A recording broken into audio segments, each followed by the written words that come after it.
Sabemos, lo hemos comentado aquí, que géneros como la ciencia ficción y el horror, que son géneros que colindan, a veces se superponen, son muy eficaces para ponerle nombre, cara, peso, forma a los malestares de la civilización.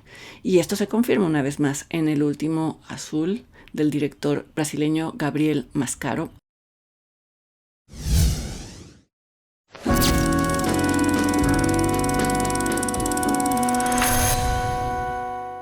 Bienvenidos a Cine Aparte y muchas gracias por de nuevo dar clic al enlace. En las primeras escenas de la película O Último Azul, que es mi intento de decir en portugués El Último Azul, vemos a una mujer mayor, pero en buen estado de salud, volver a su casa después de un día de trabajo y encontrarse con que un par de trabajadores del gobierno están colgando una corona de olivo metálica afuera de su fachada, enmarcando su puerta. Molesta, esta mujer pregunta qué es lo que está pasando y estas personas le responden que se trata de un homenaje que le hace el gobierno por su edad. Es la razón que le dan. La mujer, ahora más molesta, intenta entrar a su casa. Una de las trabajadoras se hace pasar, se hace invitar y le pregunta qué objetos necesita para sobrellevar su vejez. Pañales, andaderas, muletas. Ella le dice que ninguno y, sin embargo, la trabajadora le entrega en una cajita una medalla que de nuevo le informa que es por su edad, ya que a partir de ese momento será considerada por el gobierno un patrimonio nacional vivo. La mujer ya no molesta, sino más bien preocupada, se da cuenta que lo que busca ese discurso adulador es avisarle que, como todos los hombres y mujeres mayores de 75 años, ella pronto va a ser enviada a una locación lejana. Y es que el gobierno de Brasil, que es en donde sucede esta historia, ha implementado un programa que consiste en cortar de tajo la vida productiva y la voluntad de los adultos mayores, todo esto, claro, envuelto en un discurso de agradecimiento y de procuración de cuidados. Se sabe, y lo hemos comentado aquí, que géneros como la ciencia ficción y el horror, que a veces colindan, como en este caso, son muy eficaces para ponerle nombre, cara y peso a los malestares de la civilización. Y esto se confirma una vez más en la película El Último Azul del brasileño Gabriel Mascaro. Esta película obtuvo el premio especial del jurado en la edición de 2025 del Festival de Cine de Berlín y ahora llega a salas de México. El malestar que aborda esta película es el temor a la vejez propia y a la vejez ajena.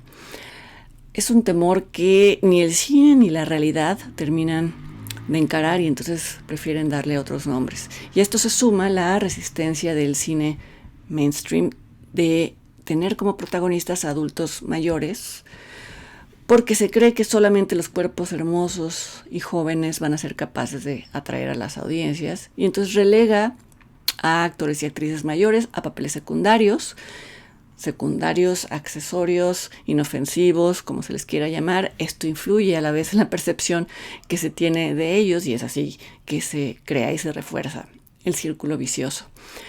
El Último Azul se inscribe en la ciencia ficción, en el subgénero de la distopía, y conforme uno va viendo esta película, se da cuenta de que la distopía no es nada más un buen género, un género adecuado para hablar de la vejez, sino que es en los términos de este subgénero que la sociedad imagina esta etapa de la vida como un futuro descompuesto, que es idéntico para todos, y en el que nadie quisiera habitar.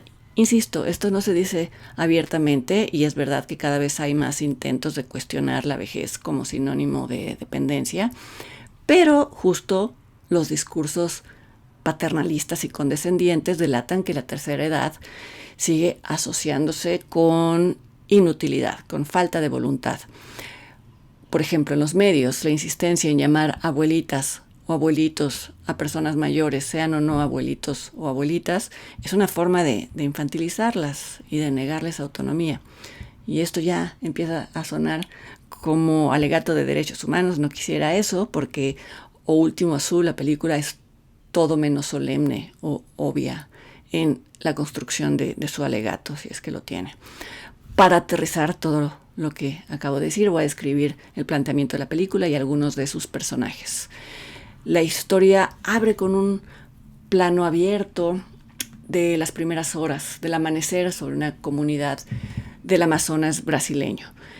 Una avioneta atraviesa el cielo y desde esa avioneta se escucha un mensaje grabado. En él se dice que el gobierno manda un abrazo apretado a todos los brasileños, a cada uno de los brasileños, especialmente a los viejos por haber dedicado su vida al país, y lo que sigue es una advertencia. Cuidar a los viejos ahora no es una opción, es un deber patriótico. Ya se verá en qué consiste cuidarlos. Esta primera secuencia tan sencilla y tan breve ya describe una distopía. Que un gobierno emita mensajes desde arriba, como se ve en la imagen y como se escucha en el discurso, la retórica afectuosa de frases como mandar un abrazo apretado. Un gobierno no está para mandar un abrazo, sino para gobernar. Y la orden, una orden bajo apariencia de deber patriótico, la orden de hacer algo con respecto a un grupo de la población, pues son elementos muy reconocibles de los regímenes autoritarios y por supuesto de las ficciones que los han representado. Casi de inmediato después de esto, la película nos presenta a su protagonista, una mujer llamada Teresa, es la mujer a la que me refería al principio del comentario, y que es interpretada por Denise Weinberg en un tono perfecto de inconformidad y determinación y también curiosidad. En esas primeras escenas la vemos perfectamente integrada a la fuerza laboral. Ella trabaja en una planta de procesamiento de caimanes, que bueno, es un eufemismo para matadero de caimanes. Trabaja en las cámaras de congelamiento, lo que deja claro que no es un trabajo ligero. Ella lo desempeña sin quejarse ni oponerse, y a pesar de esto su jefe le informa que debe de prescindir de ella por órdenes del gobierno, debe de correrla. Pronto vendrán la visita extraña con la corona de olivo y la medalla al mérito por la edad, todas señales de que ella ya está en la mira de los desde arriba, como decía ese mensaje. Comienzan también a rondarla patrullas que le piden sus documentos y tarde o temprano recibe la orden de presentarse en la prefectura para ser consignada como anciana, consignada de manera oficial. Por si esto fuera poco, Teresa se entera de que su hija ya ha comenzado a recibir un beneficio económico correspondiente a la baja laboral de la madre. El destierro de Denise hacia la llamada colonia, es así como se le llama, se siente cada vez más cercano, aun si su hija quisiera evitarlo, cosa que no parece, no hay ninguna señal de ello. Sería sancionada por tratar de impedirlo. Según se entera Denise, un hombre quiso esconder a su abuelo y no solo no lo consiguió, sino que sufrió como castigo la clausura de su negocio. Y entonces es momento de recordar ese mensaje grabado que se escucha, en donde se dice que ocuparse de los ancianos ya no es una opción, sino es un deber patriótico. Viviendas marcadas por fuera para facilitar el trabajo de localización. Jefes que despiden empleados perfectamente capaces, tan solo para no meterse en problemas con el gobierno. Patrullas que piden documentos de identidad, tan solo juzgando la apariencia de las personas, porque les parecen sospechosas. Sanciones a quienes resguardan a los perseguidos. Todos estos son mecanismos clásicos de persecución estatal que recuerdan tanto episodios en la Europa del siglo pasado como algo muy reciente, actual, que es la deportación de migrantes en Estados Unidos. Más adelante verán secuencias en la que los adultos mayores son concentrados en una estación de trenes, una estación de metro, bueno, de trenes, y ahí se les equipa con un backpack, con una maletita muy colorida, muy alegre, con artículos básicos como pañales, y además se les obliga a ponerse uno en ese momento, sean o no incontinentes.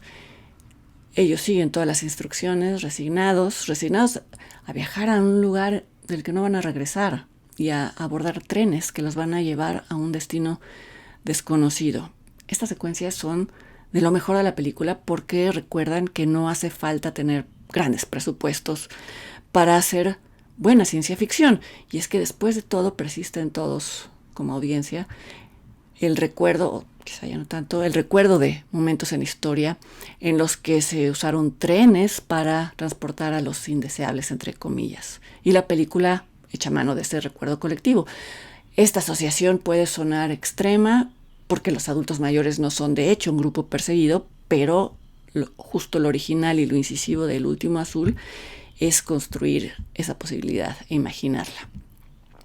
Si en este primer acto, en esta primera parte, la película plantea la vejez como un estorbo para el progreso económico, después le concede a su protagonista una libertad impensable para ella, incluso en sus años de juventud. Nunca lo hubiera imaginado. Una vez que Teresa se da cuenta de que no va a poder cumplir su última voluntad antes del destierro, no va a poder cumplirla sin la autorización de su hija, además un deseo tan modesto, una última voluntad tan modesta como viajar en avión, aunque sea una distancia corta. Entonces lo que hace es buscar una embarcación que la lleve a un lugar en donde le han dicho que puede abordar una avioneta sin necesidad de presentar documentos. Se dirige a la ribera del Amazonas y convence a un lanchero de llevarla. Él de mala gana acepta y es así como inicia el viaje. El hombre se llama Cadu y es interpretado por Rodrigo Santoro, muy lejos del papel de galán que ha interpretado en muchísimas películas. Aquí ya parece desaliñado, fodongo, como decimos en México, y muy convincente como alguien que vive al día dedicado a cositas. Al margen de la ley, no sabemos exactamente a qué, pero es lo de menos porque a Teresa tampoco le importa. Y repito, a partir de ese momento comienza la vida de la protagonista al margen del sistema y comienza su encuentro con personajes que viven bajo sus propias reglas y aprende de ellos. Sin haberlo ni siquiera planeado, ella también inicia una especie de viaje iniciático que incluye sesiones psicodélicas de autoconocimiento, amuletos, intuiciones que se cumplen, etc.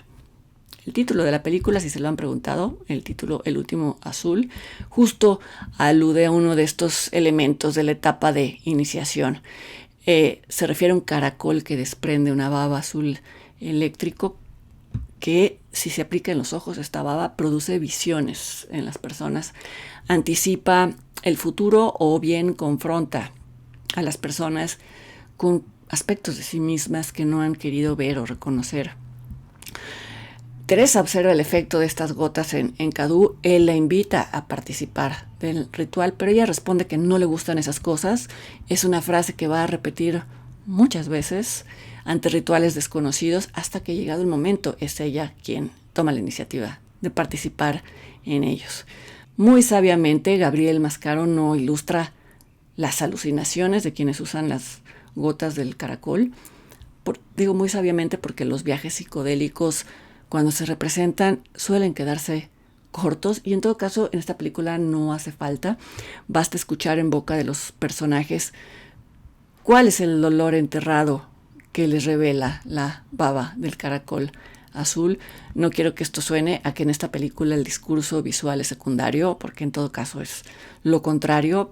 Creo que la imaginación visual de Gabriel Mascaro ya quedó demostrada. Su imaginación visual en mancuerna con el fotógrafo mexicano Diego García, hay que mencionarlo, quedó muy demostrada en su película de 2015, Boy Neón.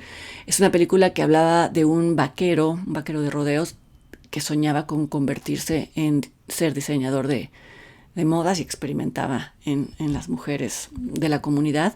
La sola premisa es una muy buena película, la recomiendo si la pueden ver. Ya da la idea de juxtaposición de estéticas que uno imagina opuestas, y algo parecido sucede en El Último Azul. También hay un juego de contrastes. Aquí Mascaro y Diego García aprovechan locaciones reales que fácilmente uno podría encontrar en cualquiera de nuestros países, me refiero a Latinoamérica, pero los hacen ver como si no pertenecieran del todo a este mundo. Por ejemplo, los congeladores de la planta de procesamiento de Caimanes, la estación de metro que va a servir para transportar a los ancianos, el parque abandonado en el que Teresa se esconde para evitar que la encuentren las autoridades porque se escapa, es un parque alucinante, rodeado, lleno de esculturas un tanto surreales, gigantescas. Y después, por supuesto, viene el viaje de liberación por el Amazonas, y el reto aquí obviamente no era lograr que la selva fuera fotogénica, eso viene solo. Incluso creo que el reto era lograr imágenes interesantes que no dependieran de la belleza de la naturaleza, y es justo lo que ocurre cuando el barco de Cadu pasa por una orilla del río y Teresa observa lo que parecería una especie de sembradío de llantas de hule, como las de los autos, y Cadu le explica a Teresa que en algún momento se extrajo demasiado caucho de los árboles de la selva, y que este es el resultado, un sobrante de llantas que ahora está ahí, como si el material hubiera regresado a su lugar de origen. La idea de que esto cuente como reciclaje es debatible, pero tampoco es desechable, y en todo caso la idea no es lo importante es la imagen, es la belleza inesperada de este manto de llantas redondas en la ribera del Amazonas. Si se los digo yo, no tiene el efecto que tendría o que espero que tenga si ven la película. Es imposible también no mencionar la visita de Teresa a una casa de apuestas en donde se llevan a cabo peleas de peces beta de distintos colores. La secuencia en la que Teresa entra al espacio en donde se exhiben los peces que van a pelear y por los que ella tendría que apostar es una secuencia hipnótica. Tiene algo de onírico, pero sin dejar de tener un pie bien puesto en la ciencia ficción. Hay una frialdad escalofriante, casi clínica, en esta exhibición de peces aislados, pero es un artificio a la vez muy hermoso, no muy distinto a lo que sucede con el paisaje de las llantas. Gabriel Mascaro es uno de los directores brasileños contemporáneos más interesantes. Ese término es muy vago, pero yo destacaría en todo caso su imaginación visual. Es una suerte que El Último Azul haya tenido un estreno comercial en México, y sin embargo es probable que al no contar con grandes presupuestos de publicidad no permanezca mucho tiempo en cartelera, así que vayan a verla, no la dejen pasar, no la dejen morir. Yo los invito para que me acompañen en el siguiente Cine Aparte dentro de 2 semanas. No se olviden de suscribirse al canal si quieren que no se les pase ninguno de estos comentarios. Hasta entonces.